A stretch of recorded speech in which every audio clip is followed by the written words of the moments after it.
sumalfa sfulumaleono. Timoteo mumua tau potolu sulfa sfuluono. Datu faitau fatas.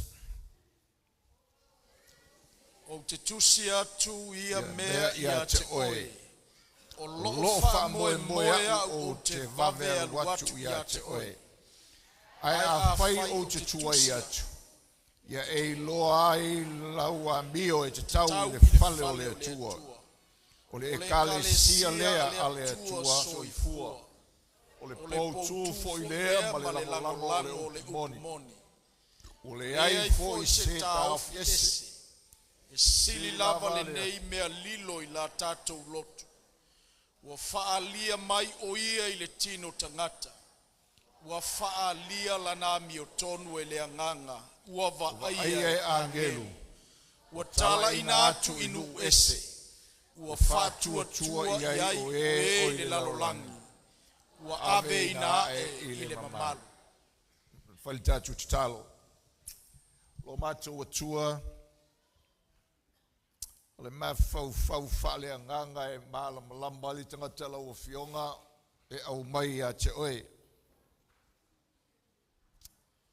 Au titalo tua i le nei tae au, i lo au whasoa, ina i manuia i le whalongo au tangata. Ia le whalongo lau lotu. Le ngata le whaloto i whale, e whapenai lau lotu au au. Malo sia ele tino ke riso i la tau oe ua fili. Fa onga ina le nei o nanga e fa malo sia ele savalinga i le li. E gata ia fa malo sia i matou le au fai lotu. E ia fa malo sia i foi ma le au. Tangata lo lotu uma.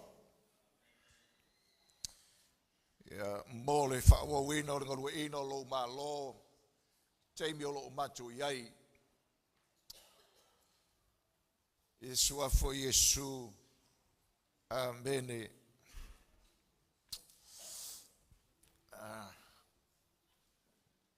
Le mai le leo le melea san.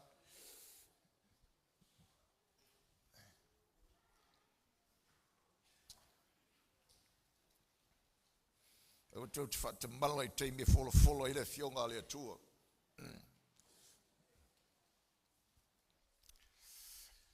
Le vai ason tenei sa o talanoa tuai. I le galua mai o le nganga pa ie wha o ngai le ngutu e tautala atu i le matau po le lotu. Ma le pule wha tupu o le malo. Ma le au te lenga o le wha au ma le tusi o Samuelu. Le tau o le tatou iloa, le teimi o le tatou iei nga lua ina wha o le malo le atua, o le lotu o le leo wha profeta lea o le malo. Tino Keriso, o tatou whaiva ma le wha o ngaina ese o tatou o le atua. But if we deny that the church is the prophetic voice of the kingdom at this time, we are deceived. O le fionga le atua, ma le leo le lotu, le lua ina o le teimi le tatou te iei. O iai tātou i le whangaluina whaauau o le mālo le atua, o se whalinga o fionga le ri, ese le tāua le tātou i loa. Otherwise tātou te whaatau se ina le fionga le atua. Taimi o lo tātou iai. O le vaenga lua leo le launga le nā, o le lotu ma le puleanga whatupu. O lo talanoa mai le apostolo i le atia enga ma le tima inga ma le whaamalo singa ma le tapua ina o le lotu.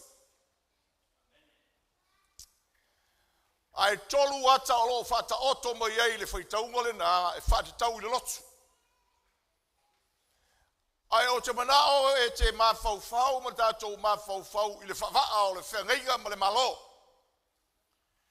Tau te wawa ai i le tautalanga lea, ma nga lue mai o le nganga po ia ina ia whalongo i le lotu i teimi uma. So in the context of the covenant and the kingdom, tau te wawa i ata i e tolu. Ma le whamalo singa i o tātou le whale o le atua. Amen. O le ata mua, o le ata, o le fale, o le atua. Lo whailoa mai ai, Paulo. E tautona ma o elawa mi o le fale, o le atua. Seisi whaupunga, o lo tala noa, Paulo, o le lotu o le atua, o le ainga o le atua. The church is the house of God. O le ainga o le atua. Seisi whaupunga, o le ainga o le malo whatupu. O le lotu, o le fale o le atua, o le fale o le malo whatupu. O le fale o le whengainga o le malo whatupu. The church is a house of the covenant of the kingdom. It's a house that belongs to God. O le ainga. Fito I tonu I le atua. Now, whalonga mai le whanau o le atua.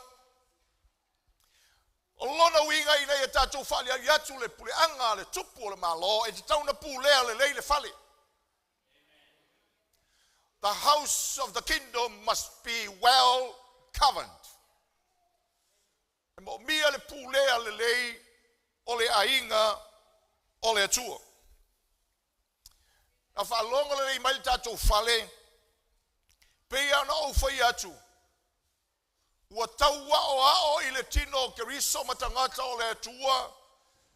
Le se senga o le mawhauwhau wha malo wha tupu. Ma le mawhauwhau wha lotu temo kalasi.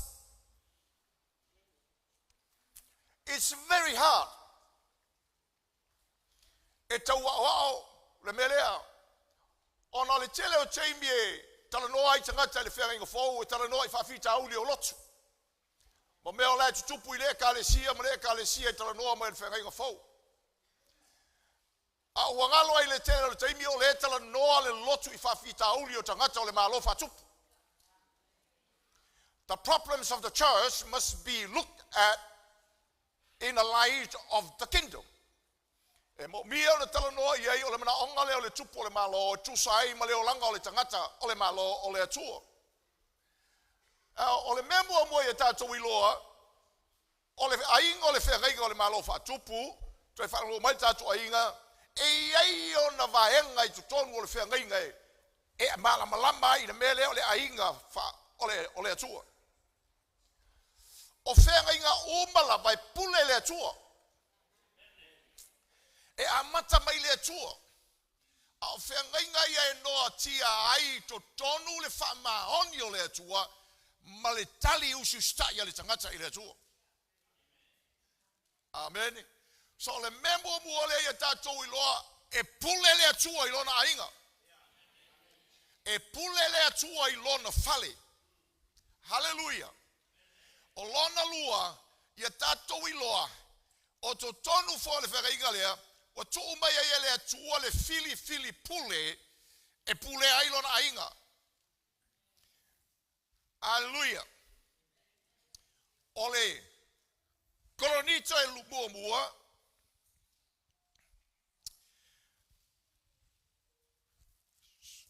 tolu sutasi o lau fai mai ai.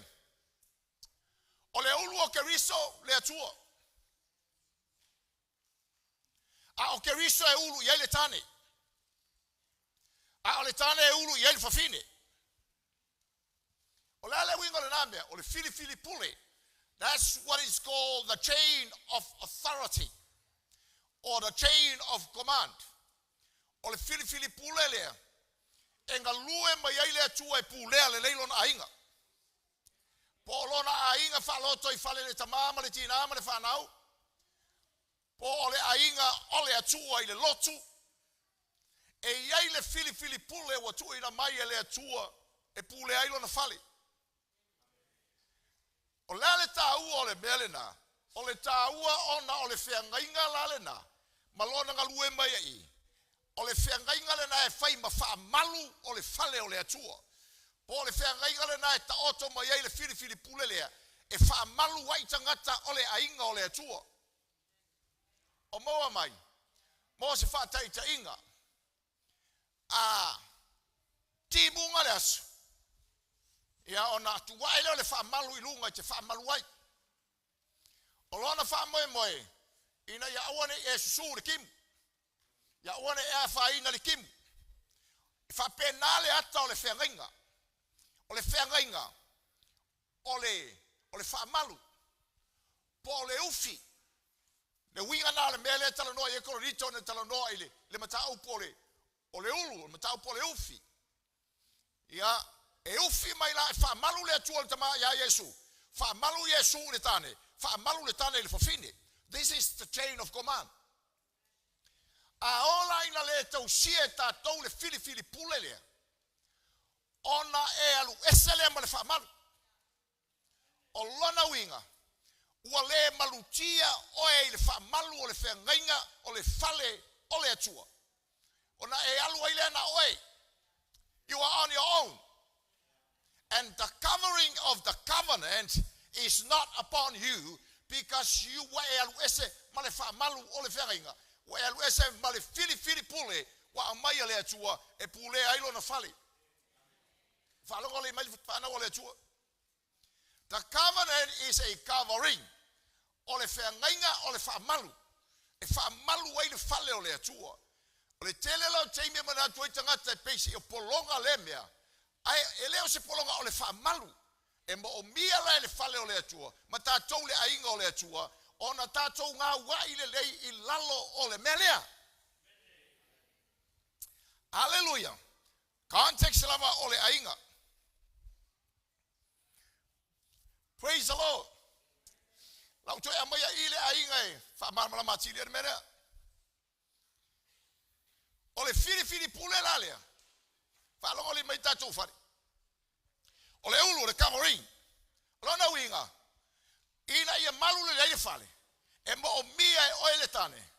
Ona e pule. Ma e pule le lalo o le whaamalu.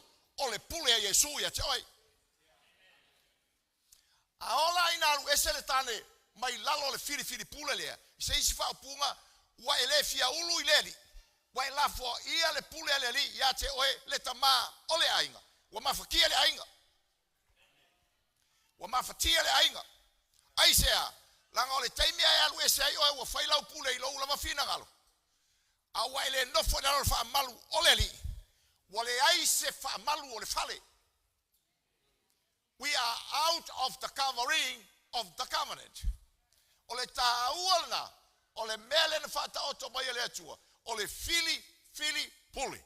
Malona whatula nganga. Le anga o le whaamalu le nā o le whengainga. Le ainga o le atua. Hallelujah. Na sau Yesu. O ia o le atua. Aia na sau a Yesu. Fai mailo na latala. E utele I sau e fai so fina ngalo.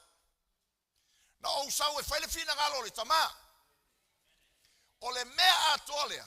Ma le puleleli. E taua le sa tauro. Fai umalava. I lalo o le ufi. O le puleanga alon tama. Fa pena foi la tātou. Hallelujah. Ua whawatuia. Male malu. Male ali. Le pule anga whatupu o le atua. Ile ainga o le atua. Mai le si o manga o tātou ainga whaloto I whale. Nga ua se ese le pulenga atama. Mai lalo le pulenga alona ufi.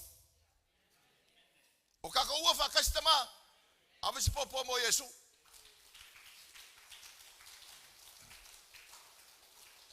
O lona winga tama whalongo mai. O le taimi lama la te alu ese ai malalo le ufiria. Wa le aisa pule. Koe whalongo le mai tama. O le taimi lama te alu ese ai malalo le whaamalu o le pule le aleri. Wa ele whaamalu le pule leri. Wa ele pule tusama le pule leri. Wa le aise pule o lau pule. Koe whalongo le mai. Ia. La so mai lalo na mamla matili le. O le tina. E whalonga I le pule. O le chain of command lea. E ngā wā I le pule. I lona ulu. O ai le ulu al whawhine. O le tama. I'm sorry tina wa ame le atua o tau tama. Ia tama I le atua. Amen. Ai whalongo le mai. Halongo le mai ya. Ole ustaila oe no fafine i le fili pulelea. E te le ustai ai tusa pe a mio pe fale kongu lo kolua. Kusa pe wa e hiu male unveske ai fai popolo kolua. Kusa pole ai ole kalar kuspaia e kelenga wai ile melea onga ole tangata lai ai onga ole tulanga lai ai kangaka. Body of Christ. Wife, you submit to your husband, not because of who he is and what he is, but it's because of the position. Ai onga ole kulanga lai ai, langa ole tulanga mai le tua. Okay? Position from God. Hallelujah. Ale ustaila ole tina ilo ulu. Wamafatia le fale. Wamafatia le fale. Hallelujah. Tu mai lalo whanau. O tātou whanau. E mo miel tātou ustai. I mātua. Langa o le fili pule lea. Au, le ustai la auto. O pangatia auto. Aisea. Langa o le wha malu o le whengainga. E malu aitangata. O laeno nofo I lalo. Ole whengainga. I fili pule. Ole whengainga. O tu ina mai. Tātou teo lai. Mafu anga lea. Praise the Lord.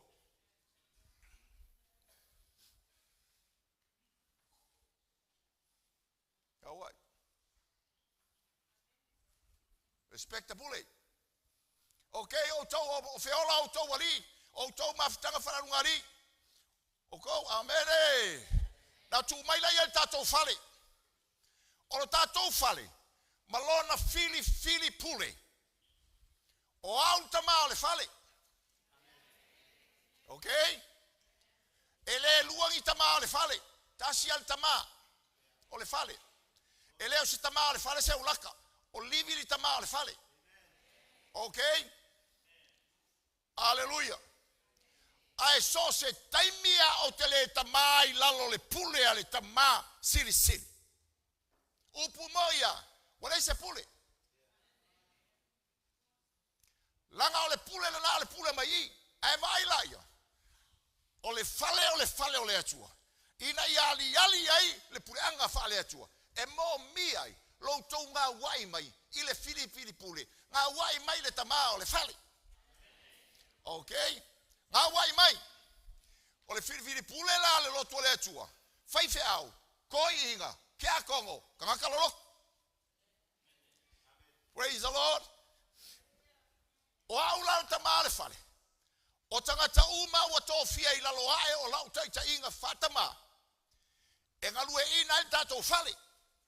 Po ai lava ua tofia atu. O lo ngai oi uma lava I lalo. O le fili pule. O le kai. Fa sola wai matangata ua fao ngaina. O le fale leo le atua. Ako.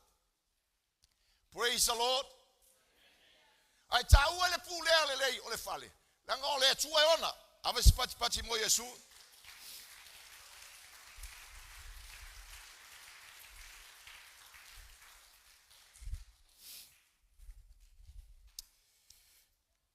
So vai tau korita mo mua sultasi tolu.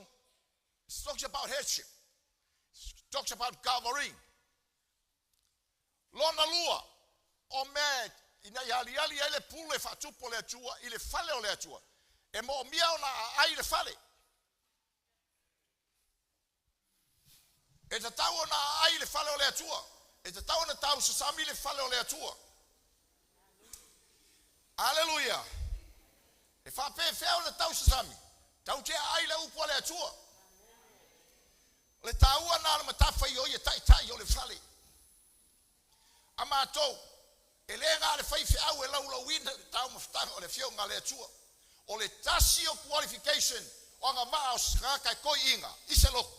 O le tala tuspa ia. Ia I loa o le fionga ale atua. Ia I loa fa soa le fionga ale atua. Hallelujah. Longa winga ko inga. Awol fai me ku la fwa yo. Awol fai me ku la fwa yo pe fai de mafkanga. Ole maka fai yo ya oi. Ole fa so le upu de mafkanga. Abis popo mo Yesu.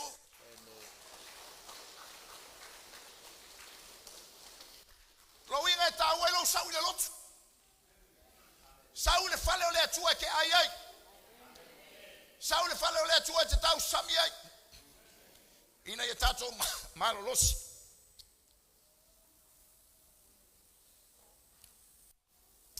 Fale nganga. Wa fafanga tangata ole atua I mea ai le anga I le laulangi.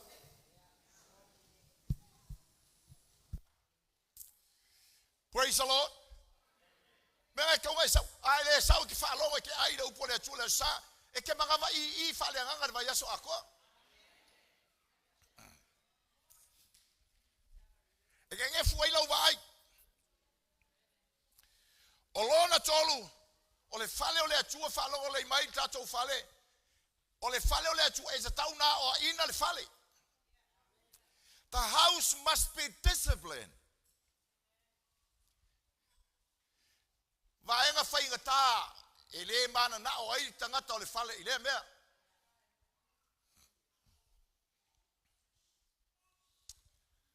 A inga o le fale I ei teimi e mamawhai. E ei fo I teimi e mamai.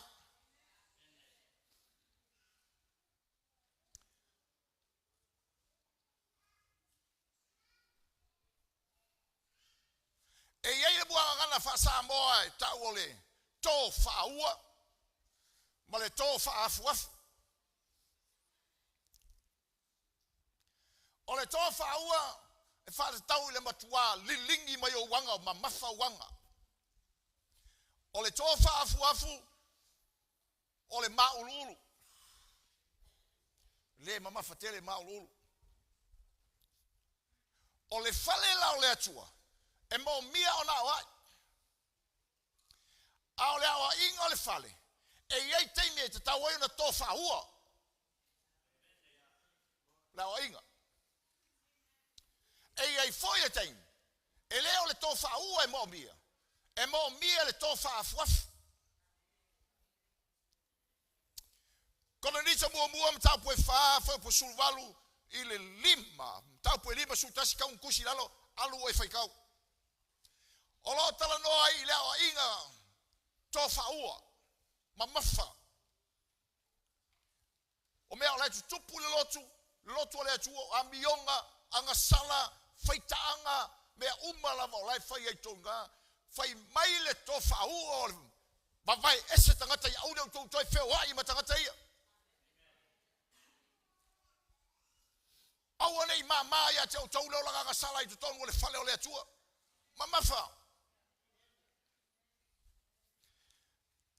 Lua kono nito mta po lua fa po sutasi talo fa kawo je skemi o le fata ita inga ole o inga to fa afuafu mai paulo ya wala makala o fa singa ko inga alo lo fa ia fa magalo to fusi mai ile alofa hallelujah.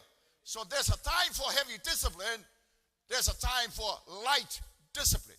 Ai ta tauna o ina le fale o le atua va vai mai le ia tsalfa na o le atua. E le whaingo fie mele a le tau tara noa le pure anga whatupu o le atua. E le whaingo fie vai mai po le ale pe lenga o kako mafka. E a oa iloa o ele fale. E ke mui muia.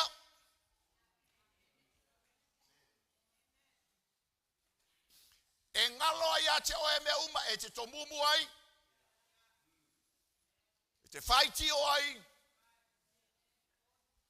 Because no one wants to be disciplined. Lalo le o le tele ai o isi fai au e fai e le fia tau tal le ai ngai le la ngai musue e talia le moni o le melia e ingo si ai. Pe o le tala to ingo o kasa foi o malu ya soia. A o ai atu ele o e ke ngo foi mako e u le lima le fanga oi. Ia vai mai. O fafia nga e uola ulima. O fafia. That's why discipline is so hard. Whaingata. I fear aile atua pe a whaila oing. But it pleases God. Hallelujah. Le ala le na le tele le vatu ia le lotu de yaso. Le anga ua le banga nga oa. Ye whale lotu matai tau. E whaki ngā loko ka ngaka. And we end up become man pleaser than God pleaser. Aina ia malosi le whale. Whapena foila i tātou whanau. O toi ngā mea whalongo me le whanau. E ai whiri e leo tau whalongo. Malangona e leo tau mātua le tuai ngā siu leo lea. E le leia siko inga mai sa voi. E le leia te so o mama so le ke whai kori ua le sae se vaeri ia mama. Whai mai whakasi whangau sa o le lei o te. Awe se popo mo Yesu. Wai, nanga kou kele mga o le awa inga. Tau tele mana o le okel kou kinga. Kou kele mga o le sasar kou kama. Nobody wants this. Ai a whai o le mele wha solo i ele whale, mau kako a inga. E leo i a inga o le malo wha tupu o le tua o le kako a inga. Le tio a tele wha fita a uli e fita iai ma oe le sika mo i kiki. Ke musu e ke ngofo i lalo le wha malu o le whale. And many times you are on your own. Ma whakia. Na e alu fo e whai le melea, nga whai ai lo loto. And anytime e alu o e whapena, ko e whalongo le mai o kou whangau, wa o ingo kou, you are on your own if you do that. The covering does not cover you. Ala le tau o tatu whale, le melea, palong mal tatu ainga, e saula kolo loku. Al watu le upo le tua o pai lo karinga, saula loku de fiafi mau mai lo karinga. Vaya solente nei o ka se malosi o la unga le taeo. Awa nei mamaya o lo le saule lotu. Afor ka ko fale le o mai le fiafi. Folinga mai nga ngaluaku ale me i al riskaringa le.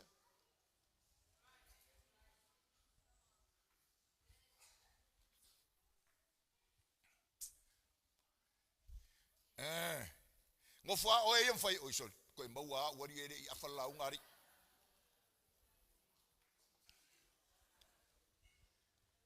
Praise the Lord. Ole fale ole atua e tatau ona fa malosina a o ina fa malosina. The house of God must be encouraged.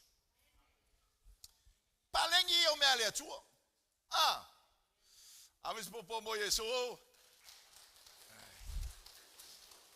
Olele kasukas. Famai filosofia le si fai au. Pupu le worship. Pupu fai ka unga kuspaia. Umile la uma. Umile worship. Umile fai ka unga kuspaia. Pupu le la uma.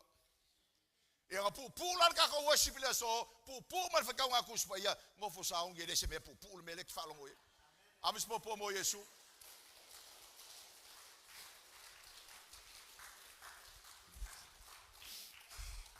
Ele fai go fiela la winna o le fionga le tua matau mafa fale nga te ai le ai. Amen. E te tau na fa malo sina tato na ke ma la suar kusilia ka ke fai ka umai lava te salonia mo muam tau pelua. Features full ma le lua. Lo moli mai e polo ata lua. O le ata o le fai lele tau sitama le lei. Ma le ata o le tama lofa. Fa pei lana fa nau. E fai le fai valea. Fitu suma le lua. Te salonia mo muam tau pe lua. Fa mai amene pe o yai. Fai tau. Ua macho wanga malu ina ua macho yai ya te o tona. Fa pei o se fai lele na te tausi lele iana lava tama. Ba longo mai le fai va o le fa malos. The ministry of encouragement in the body of Christ. Say si fa opunga fa mai Paulo. Na mato yai fa pe ni fai lele tau si tamale lele fa malo singo o to. Ma fa pele o to. Ma tau si lele o to loto mo to wanganga. Le fai vol fa fine fai lele fai tete. Le moe lele. Hallelujah. Fai pue valu. Sa fa pe lavalo mato ma elenga. Ile lofa ya te o to. Na mato mana o le fia watu ya te o to ele na o le tala lele ya tua. A o mato lava ola foi. Wana lo foi na o to mato. Falo le atua. O le fale o le atua e mo mia le fa malo sina. Need encouragement. Le winga o le mea. O le fa fai lele tau sile tama. Ele ngata o le ngata lotu. E te fa malo si le ista ngata o le atua mo le fale. E o ai le ola o e abatu e fai ai le mea. Amazing. Eva, awale au soe, wa matou manatua la matou ngalu nga mamafa malitinga, awasa matou ngalu lue ile ao, ile po ato male ao, ina nei mafatia so auto, au matou tala ya tuai ya auto le tala le ya tua. Wa iloe auto ato male tua, sa matou wa mio tua, ma mio tonu, male le matau lenga ina. Ino matou ya tau e whātua. Peo na utau iloa. Sa matou ya tau taitas. Peo le tamai lana lava whanau. Na matou apua ya tau. O wha atu foi. Ma tau tino atu. Ina ia outou sava vali e te tau ile atua. O le na wala wina outou ilona malo malu. Mangaya. Palongo mai whalo le atua kako uma. Every now and then, somebody else needs to be encouraged. Mai le taimi, e iai ale sangata le aingo le atua, wa mo mia le wha losina. Now, tau tala le mele ya matou, ma ua mamam, ko inga mola ko wharekua, tau tala ya tatou umalava. Imagine le melea, o oe o le kerusiano, o oe o le tangata le whare le atua, ui whawhai lele hat. Olo ia ile loto fa fai lele ile loto. Ma le loto fata mai lo loto. E te fa malosia ile sangat. Hallelujah. Na te fa fitai au ile atua. E ma fai no tau tala male mautino ma lo loto tele. I have been a fai lele mo auto. Ma fa ka malofa ya te auto. All this is. O te lei popole ai se mea I laukanga. O te lei popole ai pete alofa mai I a tau. O te lei popole ai pete la foa mai se tupe. Pete a mai sau te utusi I aso lefa I ere melea. O tupe au ma foi sa sau lautanga le tele o le teimi le toe a vatu. Ma fai ai si me fa ma losi na ilu tatou fale. And I can boldly confess. Kako fale. O te mana o ia te oe male mele na. Ia te oe le loto whawhai lele. Lima whawhai lele. Male loto whatama e whama losi na ili tatou fale. Whawtailo to wola. Whawtaile au nanga.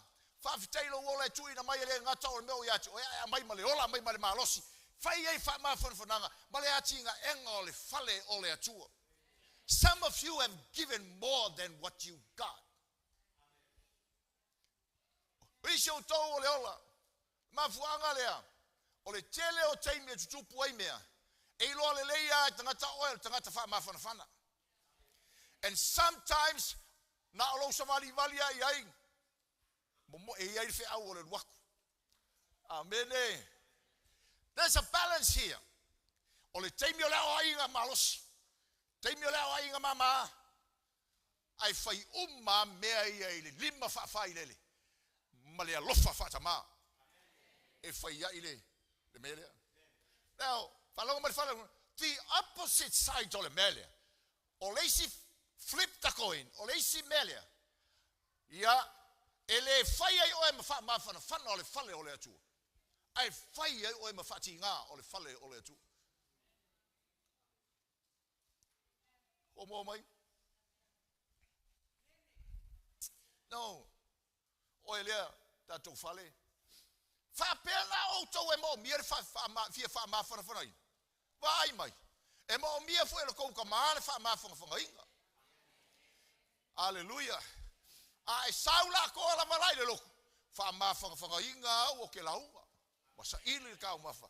Mo oe fa ngau le ku. Ia. Wala kula te mai malonga maka wo luri. O fa longo kwai kala la vanga le ka fa makala me ngau luri ai wo ku le le ska ma ki la o ka le luri me. Au. O le ser kala le o fa long. O la o fa long. Wo ku e ka ma ki le ska ma ki le maka le li. Ia ngau le fia kala mo le. E o langa po, ko sa ngo fo melu mai. Da mo luri lo mak. Ia ko fa makala fo le kala. Fa ko ku ilo makasis. Mai te le ai, ko ku ilo makasis. Mai le ai te.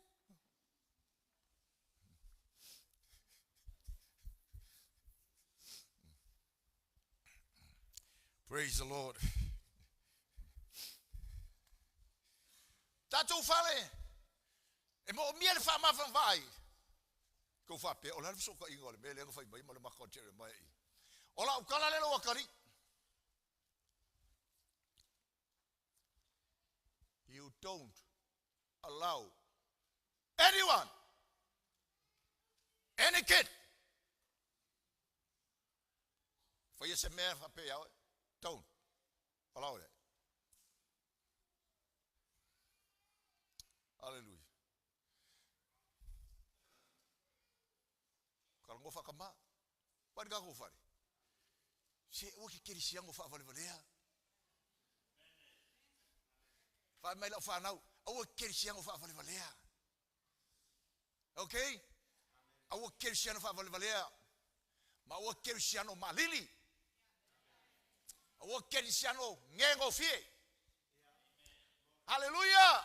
Ames popo mo Yesu.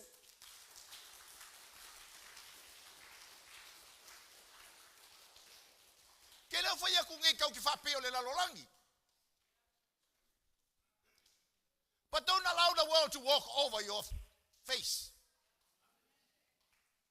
Okay? Ames popo mo Yesu.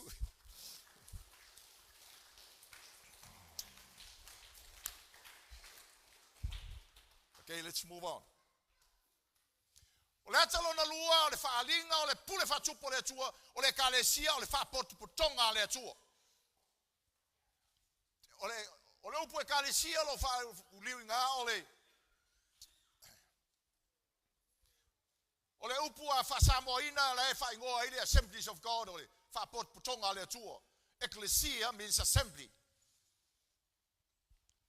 O le whapotu putonga le atua, le whale. Hallelujah. Vai mai. La le umi skemi o ke tualo i. O le whapot putonga le atua. E tele whapot putonga. I le olanga le tau te ola i maa waitangata. Ai o le whapot putonga le atua le lotu. O e o malau e se ina mai. Lona winga. Whanafonga mai whanau le atua. O valepa me o karangok wai. A fai o le lotu o le whapot putonga le atua. God set the rules, not you. O le atua e whata o toatu la whono. O lana whapot putonga. E le fai e kako. O le matau tia le o le malo whatupo le atua. Pei ana fai atu. O e whata o toatu la whono le whai poiponga. Le akua. E le se aingo le laulangi, le se aingo sakangi, le aingo le mea le atua. Who set the rules for marriage? God. Who set the rules for the assembly? God. O le atua e whata o toa. Ia mea. Hallelujah. Mele le whana o le atua. Ia malielo fina ngalo le kai ingo le kako fale. God set the rules. O tato vai ai lui tau ni yaso. O sui e le laulangi kai ala o le whapot putonga le atua. O whaitai ala o tangata. Hallelujah. O le whale o le atua e atia e le whatua tua. E atia e au nanga le whatua tua. E atia e le foai o le whatua tua. E le akia e ngi pinko le whale o le atua. I don't care po a me o fai o uma fai tala tato fale ia mea. God set the rules. O le ale rule le kia enga o le whapo konga le whano le kua. Le foai. O le foai. E le whai sa pinko. Ame si popo mo Yesu.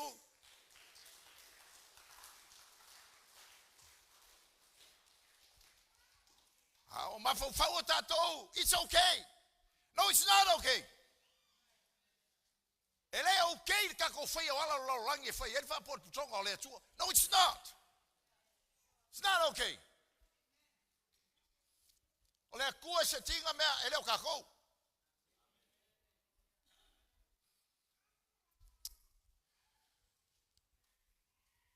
Na sa tau noa mai aso te nei le fia fia. Ta ua naole. Fo lau o le tatou. Whapot putonga. Ile la tasi. O le loto ngā tasi. E tusa ma le mewa mai le atua. Ia te tatou. O lona whira ngalo. Ale le atua. O le whapot putonga. I le mwhai se mea.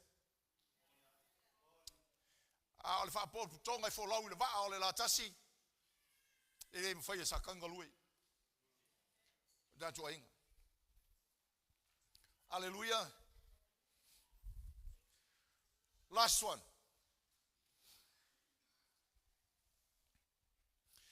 Ole lotu, ole pautu, ma le lango, ole upumoni.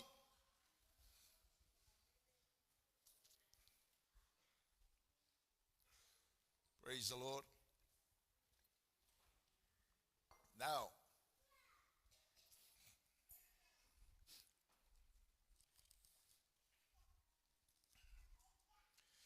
sua ma tuspa ia Isaia 5 sufu riva fai upo sufa. Isaia 5 suriva fai upo sufa.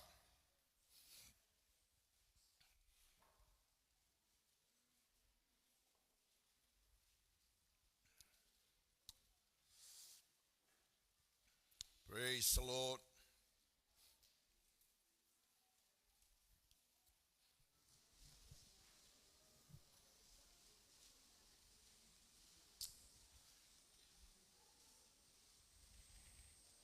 Fai mai amene pia o yentu spaia.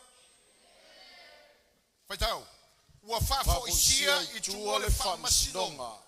Ua tu mamau atu le amio tonu. Awa ua pau le whamaoni le malai. E le mawhai o na ulu mai le amio sa. Ao te manao e sui la upule na ua pau le whamaoni. E anga o le whani li ua tu sa sao e tu sa mo le context ibe. Ua pau le upumoni le malai. Truth is falling on the street. Now say kako vai ala kikire mauna. Ole tua inga le tua ile nu Israelu.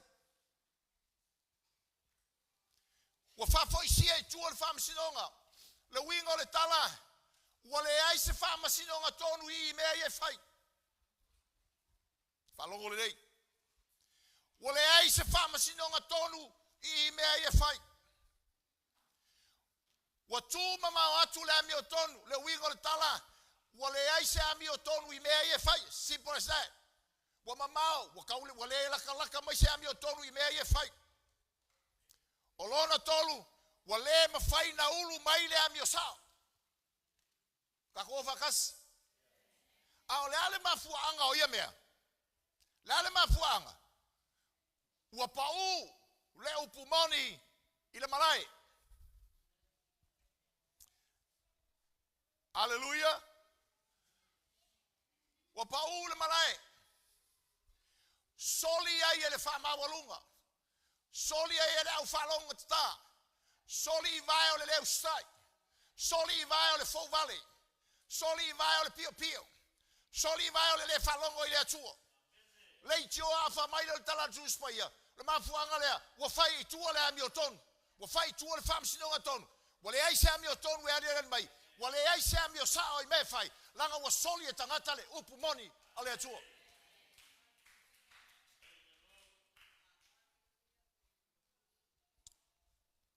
Tala lea na fai e le atua e prefeta I ole nu lea. Look at the similarity of the situations we are in today. Tatou wa mai le moni o le mele o ia Inês Samoa ma tātou le kalesia. Wa paule upumoni le malae o talanoanga. Wa paule upumoni I saunoanga whaporokiki. Wa paule upumoni I saunoanga whapitoa o lea mea, ma lea mea, ma lea mea, ma lea mea. Wa paule upumoni I talanoanga I stangata. Leo ingona tala. No truth at all.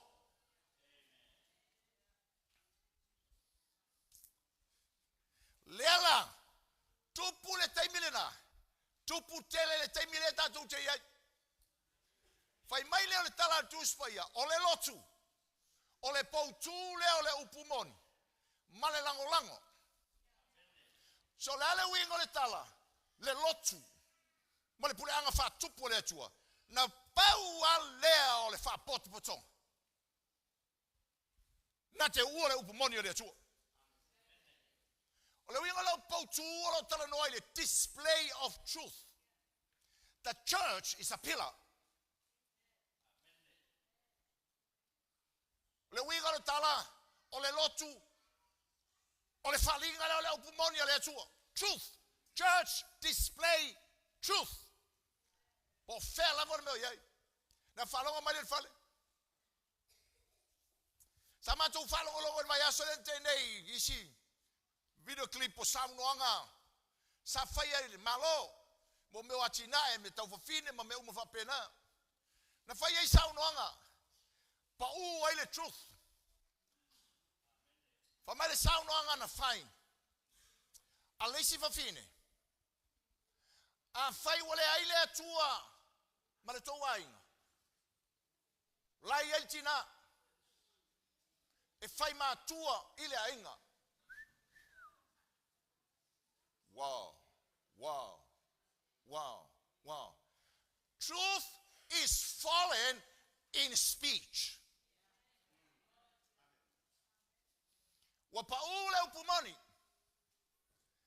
And I wonder how many women swallow that lie. And faila wale ise tua and faina tua fine. Ya elula le ule ainga ka ele sam.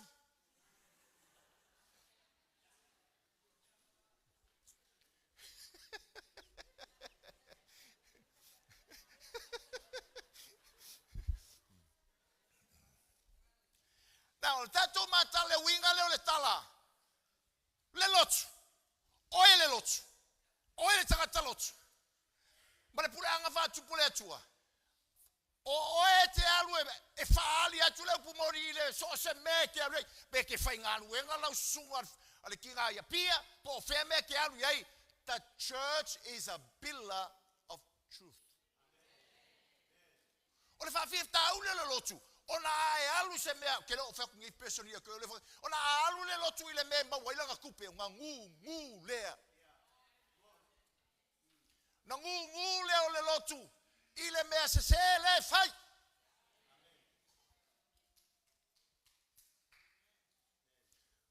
ona le fai le o le tanga lotu ma pau tu le upumoni ai fai ma pau va vai so ale pushing out.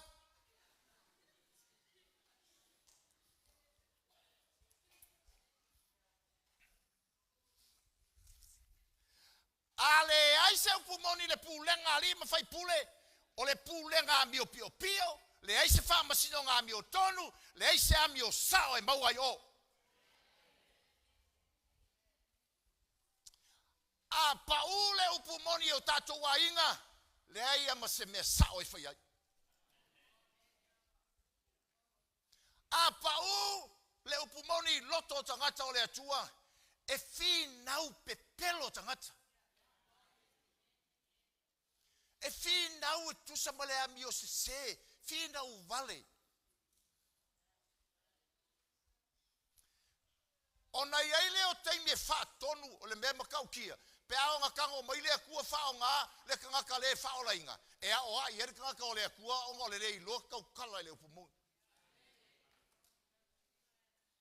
Alua kua pela amo le se wonge wa fefe a pela amo ke wa ave me le kala nga va. Ia la kula mai le sa wa va o ko fing. Wa nga sa va ma fo la ngai makua. Ia e ngo fasio ki amaleka e avelo nga va. Ia fai lo pepelo le melan tup nga o ai amaleka ia. Ia pula. O lo baka kuari e se maka ule kuari e ngei me ali. La me le ka ukar sa o mai. Se mo ma fakia me o le ngo fai la ula fai ngo lo ba kwa ka ukar sa. A ngai pepelo. The moral of the story is, when we lie, sometimes God uses the worldly people to chastise us. You tatu vai ngai. Ia sa fa longola. Se vai esse le poko le ku. Mela ia ni me ma fatia. Ka ko so ele leo ka ko loko mtatu no ia le pumori. Ka o ke fai me ai. Ai wa ka o ke o e ave ka ko me fa ma singo ka kasi. La me o fai ia mea. Wa pa ule o pumoni. Ai fai ia fi na wa se sei. Fa lo merka ko fale.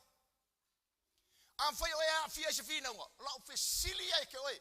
O ia se o pumoni le fi na wa le ke fai. O ia.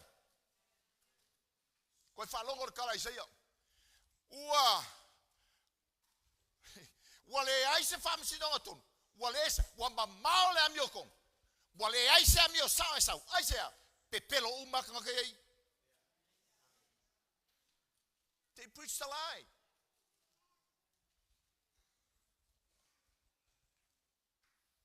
Hallelujah.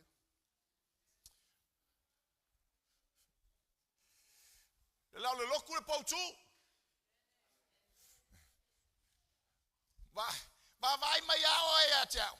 Ma po alo fofong. Mai fai ngutu. O le ngutu, o le pautu, o le upumoni o le atua, lo ngutu.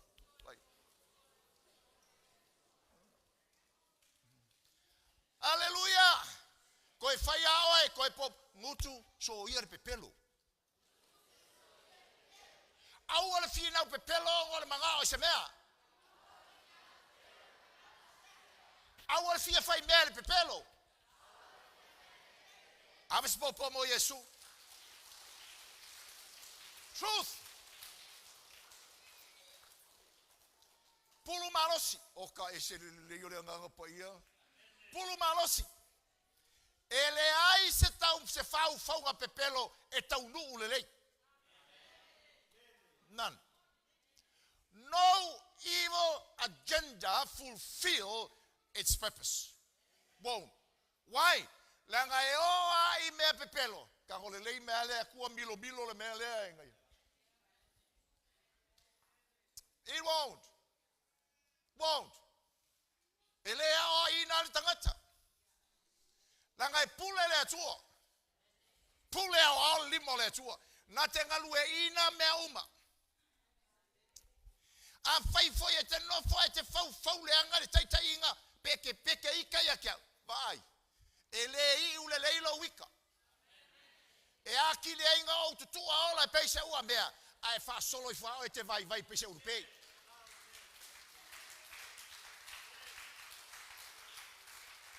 No.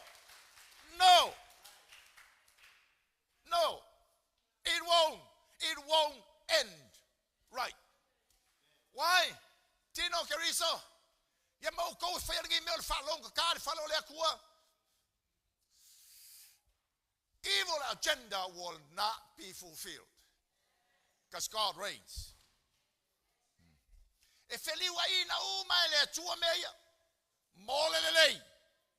Hallelujah. Avesa popo mo Yesu.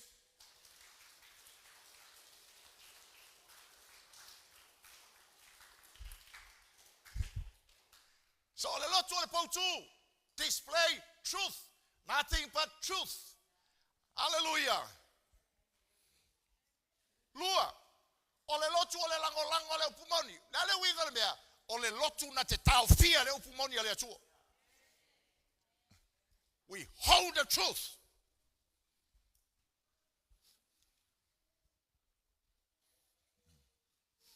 E le fetafe ai le upumoni le atua. Le lotu leo le pule fatupu ale atua. Ale atua. We hold on. O tatou vai ai leo sofa ia o le lotu ia sonei. Wai, le ngana pawa le o le mea lai mawai le pumoni. La le lotu la vale malo fa tupu e tautala le pumoni. That's why the world hates the church.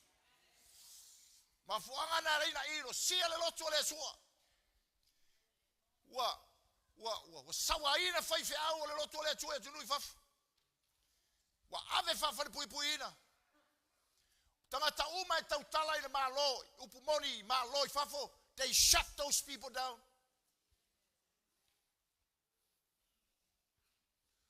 Kukuri e se malatonga ruenga.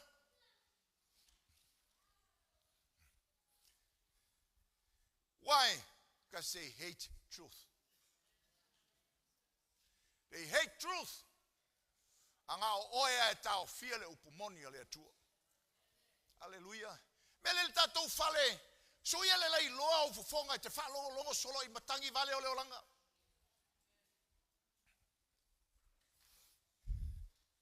So ia le mau fua o fufonga. Fa longo le upo le atua I lo loto. Hold on le truth le atua. Bo ka miri solo mea. Ka hofi le upo le atua. Tupu e lo fa moe moe. Who cares? Pe a fai tangata utala. Who cares? Pe a fai tangata utala. Ta hofi le upumoni le atua. Ngai ke ngofo maoe. Amen. Umao foi mamam le isi me mao ye. For my mom, Dad, o kau fu ngai fai keke.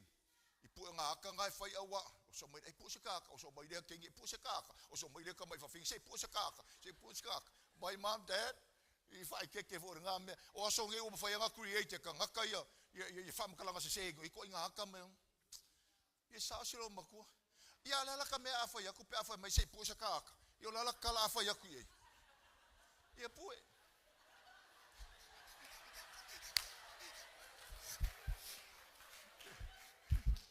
Ka ke musu ke fa pe ala fa fia we pe fia interfere ya ni fa fia. But who cares if the world create lies about you?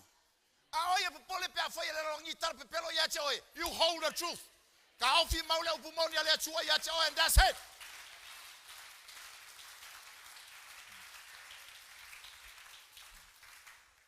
Pamale la unga pakele ya Abrahamo la sol fa po yang lo fale.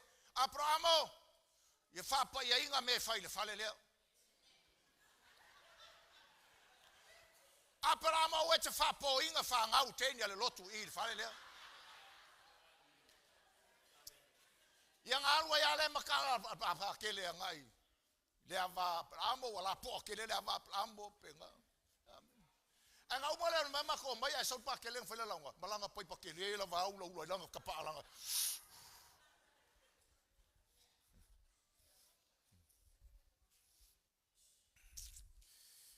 We hold the truth in ngaka ko kalo ka ko nguku al me ka ko kifai. We hold the truth not erenga kala al me ta to kifai. Hallelujah.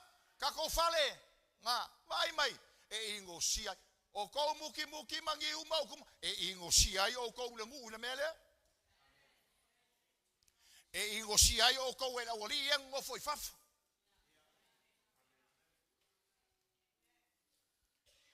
ma la ko mele fai mai o awe ile fa se ya o ses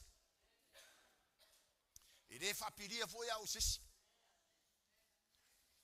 We stand the word. We stand the word. A fai au ke falo longo le fongo le fai. Ai yengi upu o fai le tusa mo le fionga le atua. E le se makafa I oi ale fai la unga la sisi le la unga mo se paki. We preach the word. O le upu e fasanga I ku uma o le fai ngamalo. Le anga o le matafa oi le lotu o le taofi o le lango o le upu moni ale atua. No matter po oia kinga ai, oia le fia ai, we stand for the word. Leo tau tamarangu, le whainga po oia le fia. Ai leo pumoni le atua. Tatu ainga tama loto te tele. Matangi maleangi mai, le leila upo le atua. Ia tatou ngangana uma le ngangana lea, tama uma le kakolok. Fai e tatou whanau mukaka, o le kako ahinga, o le malofa tupu. This family is under authority. Divine authority. Hallelujah. Wale lango. O le fatu o le tala ingo le upumoni, vaenga ngai koe. Le atua wale utino tangata. Wa fio mailo tatou wali ma faili fa o tanga o tatou uma. And that's truth. Kako fale. Tanga. Au fi mau. Makiva. Le se kupe. Mau le fionga le tua. Mau le fionga le tua. Vai mai. Tala tu spaia e silisi mea mangu a o iai le amio tonu. Mai le tele o mea o iau lima a o iai le atua tu vale.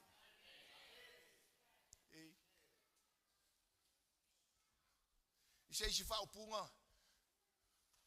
E sili un kako uor kako ngaru. Ngale whai ma ai kako ka leve eling. Ngai lor kako ai se puanga oi mai sisi ai nga kako ai.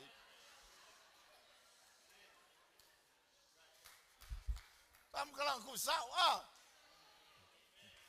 E sili le ai o le saka te kako fale. Le ai o le saka le fale o mahingu le lauki. A o kou whai ma kou lauki.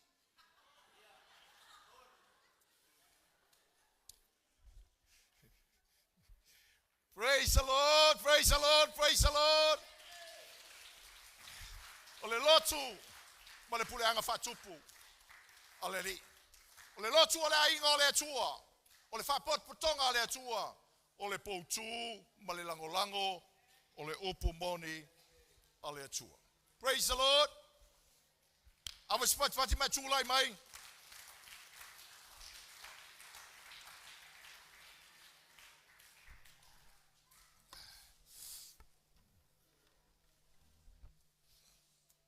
Hallelujah, hallelujah. Come on, come on, come on, come on.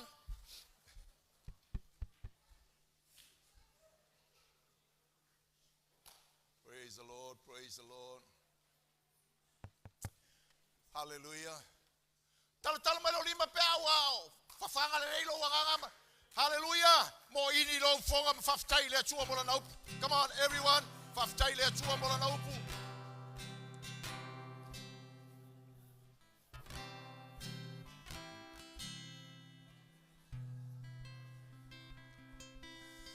Praise the Lord, praise the Lord. Come on, John. Come on, John. Dan Michael. Praise the Lord.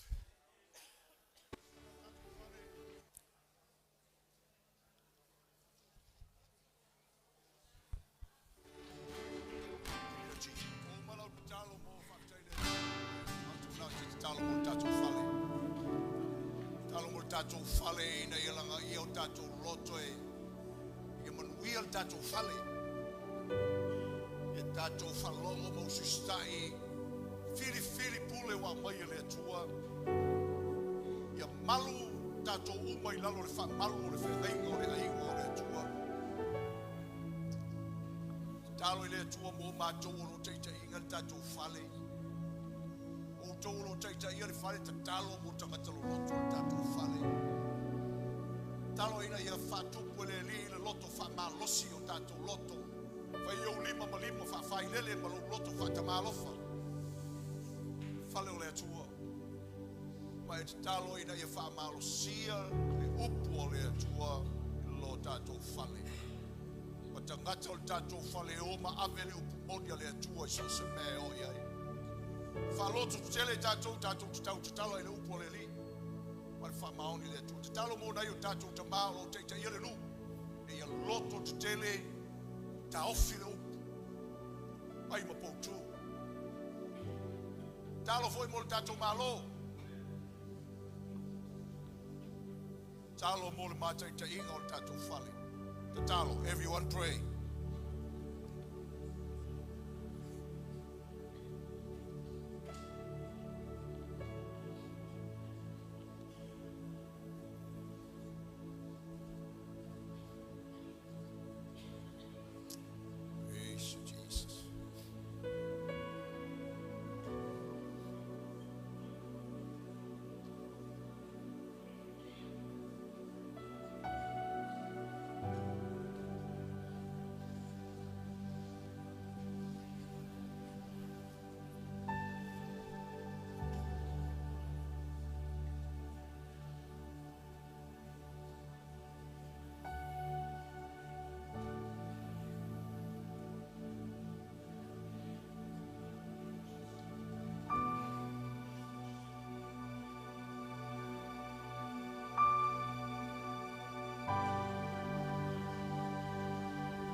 matu tama fa manuia mai o lo fale.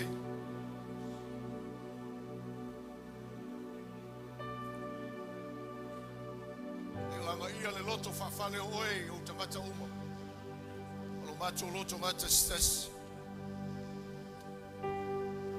Talo ina ila kona tangata ngawa i uma i taitainga o la tu fale le tino keriso. Ui taitainga matua uma o fale taitas. O whainga luenga ia fusia a inga uma o le atua.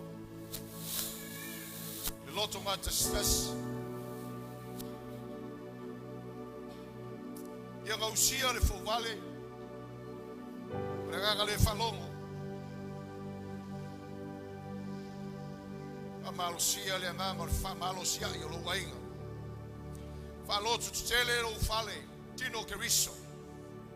Lo macho fa ali atu o lau upu moni i o macho o langa.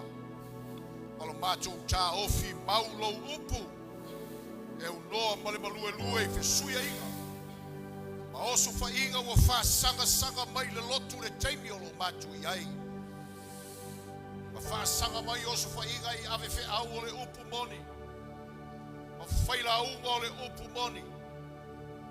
Au macho talo le li e fa loto teleina lo ainga. Lau au whainga luenga fola o le upu. Fa loto teleina au tangata loto e tau ame le upu ma ta ofi mau la upu. Yo la tau whaiva o e vala uina ai i la tau. Ia ola e mato whanau ma malama lama i le wha malu o le whengainga i tutonu o mato ainga.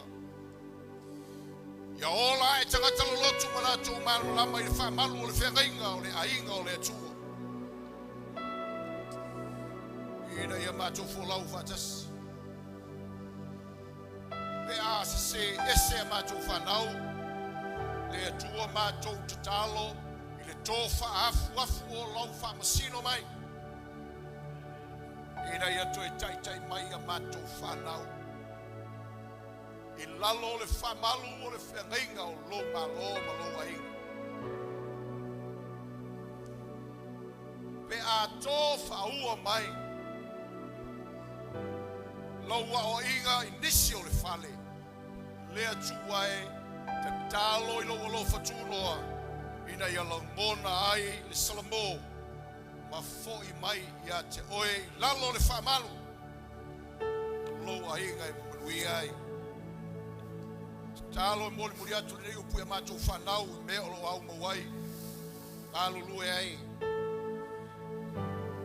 Ai o lo o matou whamalu uma. I le malu o lau whengainga mo lo ai. O le vi inga oe. A malosia lau lotu. I tafa o loo ngai ui ai. Ma malosia ta mao le nu. Malu lo upu. Oe o loo pule i ngā ruenga. Oe o loo atia e ngā rue i tafa e fia. E matutu mau e whai malagolango o loo upu mon. I ia oe le rei tai al suafo Yesu. Tatu amene. Hallelujah.